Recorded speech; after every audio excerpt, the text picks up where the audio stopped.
ആരോഗ്യത്തോടെ ഇരിക്കാം. മികച്ച പരിചരണം ഞങ്ങളുടെ ഉറപ്പ്. Shoranur medical trust, Shoranur. കുറ്റസമ്മത മൊഴി നൽകാൻ തയ്യാറല്ലെന്ന് ചെന്താമര. അഭിഭാഷകനെ കണ്ട ശേഷമാണ് ചെന്താമരയുടെ നിലപാട് മാറ്റം. രക്ഷപ്പെടണമെന്നില്ലെന്നും ചെന്താമര പറഞ്ഞു. ഇരട്ടക്കൊലക്കേസിൽ നിന്നും തനിക്ക് രക്ഷപ്പെടണമെന്ന് ഇല്ലെന്നും പാലക്കാട് നെന്മാറ ഇരട്ടക്കൊലക്കേസ് പ്രതിയായ ചെന്താമര പറഞ്ഞു. ചെന്താമരയ്ക്ക് ശരിയായ നിയമോപദേശം ആദ്യം ലഭിച്ചിരുന്നില്ല.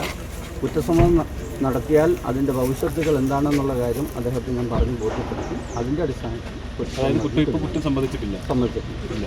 ഇനിയുള്ള നടപടി എന്ന് പറയുന്നത് എന്താണ്? ഇനി പോലീസ് അന്വേഷണം പൂർത്തിയാക്കി കോടതിയിൽ കുറ്റപത്രം ഫയൽ ചെയ്തതിനു ശേഷം വിചാരണ നടപടികളായിട്ട് മുന്നോട്ട് പോകും. ഇനി വീണ്ടും ഏതെങ്കിലും തരത്തിൽ കുറ്റസമ്മത മൊഴി രേഖപ്പെടുത്താനായിട്ട് അപേക്ഷ കൊടുക്കാൻ സാധ്യതയുണ്ടോ?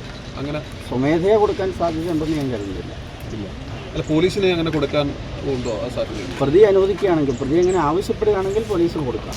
മറ്റു തരത്തിലുള്ള സമ്മർദ്ദങ്ങൾക്ക് സാധ്യതയില്ലെന്നാണ് കരുതുന്നത്. എന്തായാലും ഈ നിയമോപദേശം നേടിയതിനു ശേഷമാണ് അദ്ദേഹം നിലപാട് മാറ്റിയത്. അതെ. അദ്ദേഹത്തിന് കുറ്റസമ്മതത്തിൻ്റെ ഭവിഷ്യത്തുകളെക്കുറിച്ച് മുമ്പ് അറിയുമായിരുന്നില്ല. അക്കാര്യം പറഞ്ഞ് ബോധ്യപ്പെടുത്തിയ സമയത്ത് അദ്ദേഹം പറഞ്ഞു, ഞാൻ കുറ്റസമ്മതിക്കുന്നില്ല. ചെയ്തത് തെറ്റ് തന്നെയാണ്, രക്ഷപ്പെടാൻ ആഗ്രഹിക്കുന്നില്ല.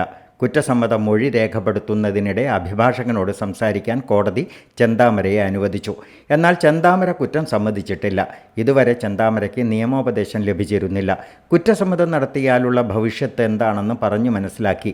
പോലീസ് റിപ്പോർട്ട് സമർപ്പിക്കുന്നതിനനുസരിച്ച് വിചാരണ നേരിടും.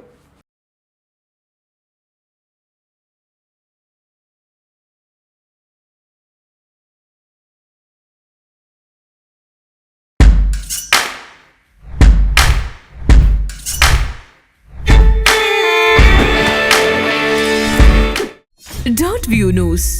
കാഴ്ചകളാണ് ലോകം. കണ്ടു തുടങ്ങുക.